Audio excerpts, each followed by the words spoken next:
Assalamu alaikum, Dumalang, Khoyant, good evening, welcome to Salaamedia. And yes, it is a Friday Night Live with me, ST. Welcome to the show.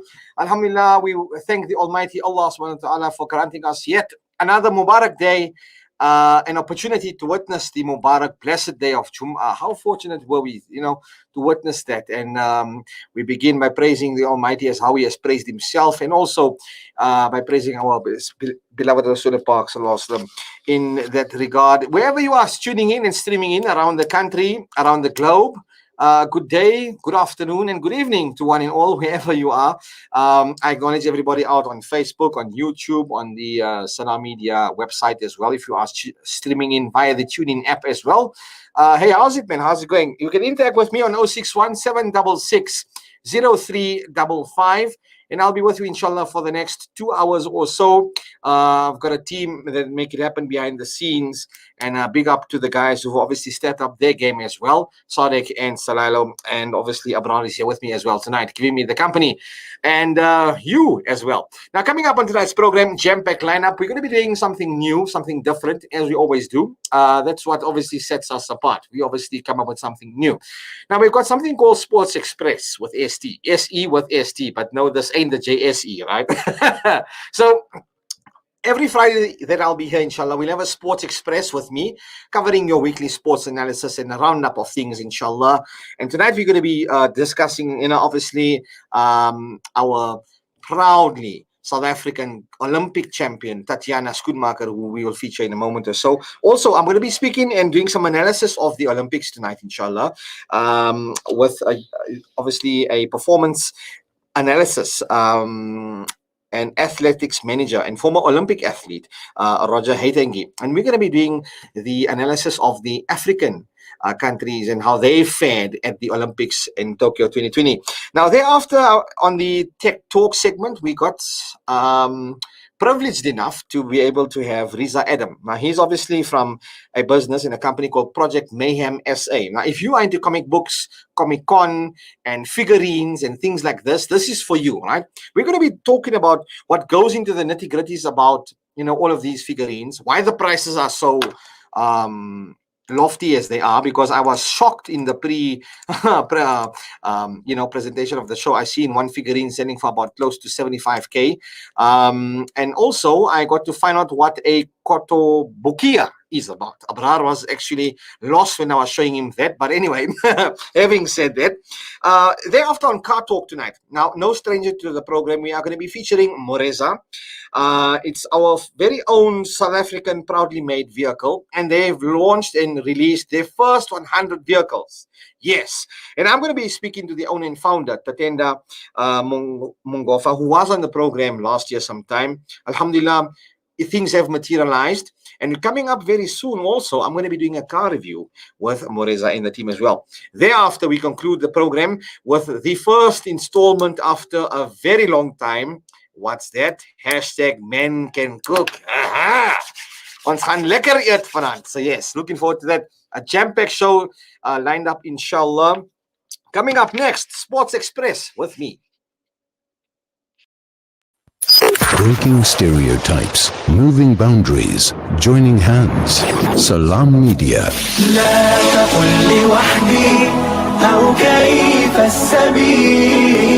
Humanity sets the agenda.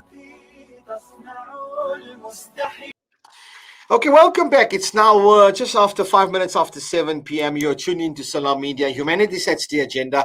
We come to you live every Friday from our headquarters right here in Johannesburg, South Africa. Alhamdulillah. Right, now looking at this week's football and Sports Express. In shocking news from La Liga out in Spain, FC Barcelona star and six-time FIFA Ballon d'Or winner, Lionel Messi, has left the club after 20 years playing for the Catalans. The former Barcelona captain's contract with the club reportedly fell apart after the club failed to fulfill a new contract that had been agreed with the player due to financial and structural obstacles. Club president Juan Laporta had this to say. I don't want to generate false hope. And during the course of negotiations, we've known that the players had other offers. And there was a time limit, both for us because La Liga starts shortly, and for them as well because he needs some time. Because if fair play continues to be rigid, the player also needs some time to see what he's going to do and evaluate his situation and look at other options. We'd been at it for 2 months, and we've gone through different stages. The first agreement was 2 years to pay in 5 years, that would be paid in 5. And Leo was in agreement with that. He was always present in the negotiations, and he tried to make it easy for us. So the first offer was 2 years of salary to be paid in 5. And when we thought that that would be allowed in the regulations of fair play, the criteria of cash came into play, and it's not allowed here, whereas it is allowed in other countries. So it's all part of a process. La Liga also had its pressures because there are other clubs that want regulations and rules to be abided by.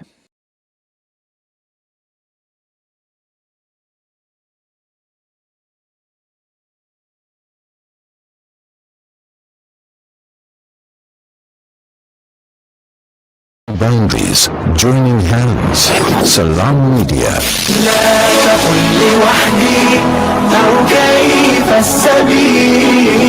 Humanity sets the agenda. Reliable access to clean water could save thousands of lives each day. With proper sanitation and easy access to fresh, clean water, communities can flourish. Our first relief appeal provides clean water to communities in Asia, Africa, and the Middle East by building deep wells and providing sustainable water and hygiene solutions. A monthly donation of as little as 700 Rand could build a well for a community in need. That's only 23 Rand a day. Donate today. www.pennyappeal.org.za or call 031 1100 573. Penny Appeal. Small change, big difference. Dad, well, I've been chatting with an investment broker today and... Broker? Did the broker tell you that our economy is a mess? There's bushfires in Australia, America wanted World War III, and now the coronavirus is traveling around the world. Well, I also thought about purchasing some crypto. Crypto? What's that, like another pyramid scheme? I don't trust what I can't see.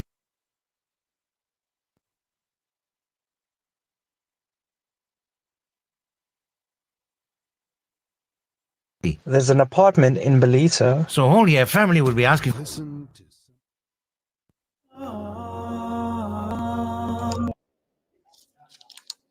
Okay, welcome back. It's now just after 10 minutes after 7 p.m. Okay, we came back from the ad break. We're getting on with Sports Express, something new that we've come up with on Friday Night Live.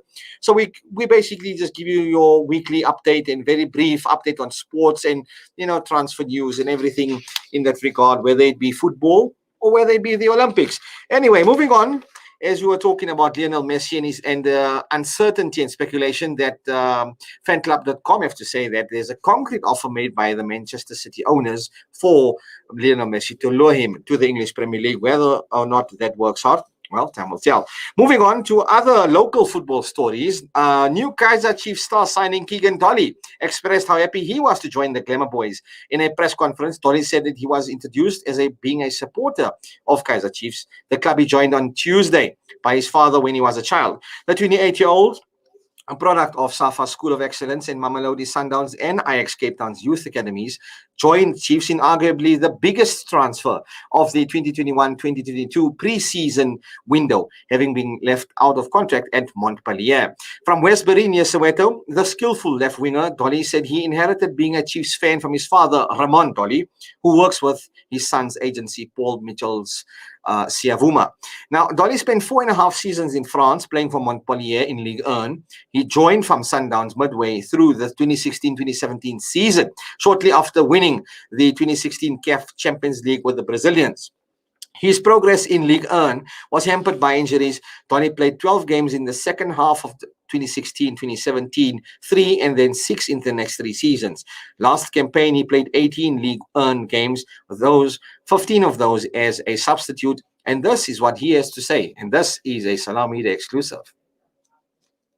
I'm finally settled in. I'm just excited to be here and, start my career with Chiefs and, look forward to meeting all my teammates, the coaching staff, and just, get down to business. Look, since I was young, my father introduced me to Kaizer Chiefs. We supported Kaizer Chiefs, I think, since the age of 5. I would attend the stadiums, watch the likes of Shoes Mashweu, may soul rest in peace. I grew up watching Stanton Fredericks. I grew up watching Jabu Pule. I even used to dye my hair like Jabu Pule when I used to play for Westbury Arsenal. So it's not new to me, I know what the club is about. I know the mentality at the club. And, like I said, I'm just ready to get settled in and meet everyone and, get down to business. Yeah, look, my time in France, it was a good one. It was a good learning curve for me. A few setbacks in terms of injuries and not getting as much game time. But I grew as a player, I grew as a person. I learned a lot from the Europeans and how they deal with struggles. And yeah, for now, I know what to expect when something like that happens to me again. And I think with me coming back to Chiefs is just trying to share my experiences with the youngsters coming up. I watched Mashiani, I watched Mobo playing, and they're looking very good. And I think where I can help, I'll try my best to give them advice where I can. And yeah, I just learned a lot in France, and hopefully I can just come back and share my experiences with the rest. Yeah, look. Well, having said that, I don't know if you are a Makosi fan, but on the other end of the stick, we are, as we say, the east side of the Orlando Towers. Anyway, it's been awesome having Keegan Dolly, who just obviously was part of a press conference, and we have an exclusive with him as well. And moving on to rugby news, South Africa head coach Jacques Nienaber has explained why they decided to name Morne Steyn as the replacement fly half for the deciding third test against the British and Irish Lions on Saturday. Steyn was the surprise pick in the Springbok team to face the Lions in the third and final test of the series in Cape Town against the British and Irish Lions. The Springboks, however, come into the final after a spirited 27-9 win in Cape Town to equal the series and make way for an intense final this coming Saturday at the FNB Stadium in Johannesburg.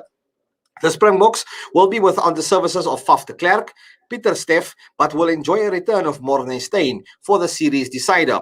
This is what Springbok head coach Jacques Nienaber had to say.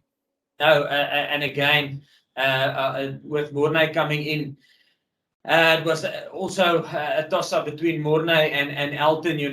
Morne played for us in the SAA game, and I thought he controlled the game quite well in that game against the British and Irish Lions. And then Elton did excellent for us in the first Test match. When he came on for Andre.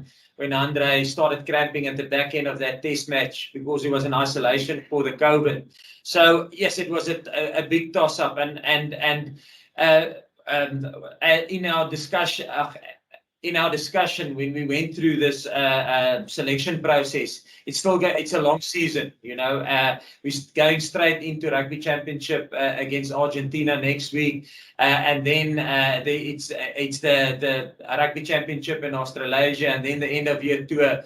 So it's pretty much keeping everybody up to date, giving them game time, try and spread the load, so it's almost managing that. And like I say, we could have put Elton in there. It's almost like for like I said, both of them were excellent in the two outings that they had against the British and Irish. Well, that's what Springboks head coach has to say, Jacques Nienaber, about putting in and welcoming the return of Morné Steyn. Elton Jantjies, however, being sidelined in that. Now, moving on, the British and Irish Lions coach Warren Gatland had made 6 changes to his starting team as the Lions look to clinch their test series versus the Springboks in this Saturday's deciding third test in Cape Town. The Lions' charges came unstruck in last weekend's second test, surrendering a 9-6 interval lead to lose 9-27 after they were held scoreless in the second half.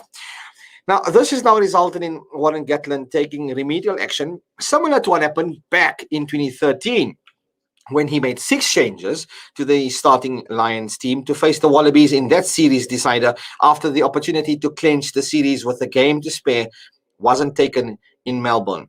Half the starting pack was changed for the decider 8 years ago, along with the infamous decision to ex-veteran Lions midfielder Brian O'Driscoll, who also made changes at scrum half. This time around, though, Gatland had made 4 changes to his back line, with just 2 alterations in his pack. This is what British and Irish Lions coach Warren Gatland had to say. Yeah, we just felt that there were certain things from the weekend in terms of particularly the aerial battle, and we just got nothing out of that. So that was one of the areas. Disappointed with the last 20 minutes in terms of we've given away eight penalties in the last 20 minutes, and 4 of them we considered were pretty needless, and ones that we shouldn't have given away. And not complaining about the result. In fairness to South Africa, they finished strongly, but it was a tight game. We were happy with the first half and where we were, and at 60 minutes on the clock, there's nothing in the game. So we just felt that Wyn Jones was very unlucky. Can you also? Can you hear me? Yeah, I hear you. Yeah, we just felt Wyn Jones was very, very unlucky. He picked up that injury in the first test. He's back fit, and so it's that sort of combination with Wyn and Ken in the front row, and then obviously Ali's done pretty well in the first test, so we've swapped our 9s around, and then with Bundy and Robbie, they've got a pretty familiar combination, and that midfield's always been a bit of a discussion, a bit of a debate. Well, whether or not that change in the backline with the 2 will work or not with Robbie in the mid, we'll have to wait and see what happens tomorrow. Springbokke, make us proud. And yes, as you always do, maak hulle luister, soos die eyster. Anyway, having said that, South African Golden Girl, Olympic champion and world record holder Tatiana Schoenmaker received a warm welcome when she landed at OR Tambo International Airport on Monday afternoon. The swimming sensation clinched 2 medals at the Tokyo Olympic Games. Schoenmaker, who was welcomed by a small crowd of supporters, including her parents, Renee and Renske, told journalists that the reality of her achievements hadn't quite sunk in yet. She thanked everyone for their support and added that she hoped her achievements had brought some hope to the country following recent unrest. The swimmer claimed South Africa's first Olympic medal in Tokyo when she took silver in the 100-meter breaststroke final. Then she broke the world record and won gold in the 200-meter breaststroke final. Schoenmaker also became the first South African woman swimmer to win an Olympic gold medal since Penny Haynes at the 1996 Atlanta Olympic Games. This is what she had to say. For me, it's just thank you for everyone that's here today. It really makes the moment extra special. I feel like it hasn't sunk in yet, but maybe it has today a little.